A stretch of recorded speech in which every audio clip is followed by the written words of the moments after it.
বড় বড় দুটো পেঁয়াজ নিয়েছি ছুলিয়ে, তারপরে এগুলা কিন্তু সিদ্ধ ডিম। আর এইখানে মরিচগুলা ভালোভাবে খোলা দিয়ে নিয়েছি। পেঁয়াজ কুচি অনেকটাই নিয়েছি, কাঁচামরিচ, লবণ এখন মাখিয়ে নিব। এখন সরিষা তেল দিয়ে দেব। এখন সরিষা তেল দিয়ে ভালোভাবে পেঁয়াজ কুচিগুলি মাখিয়ে নেব।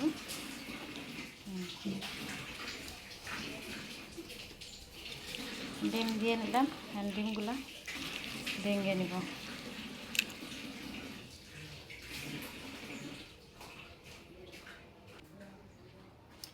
হয়ে গেছে আমার ডিম ভর্তা।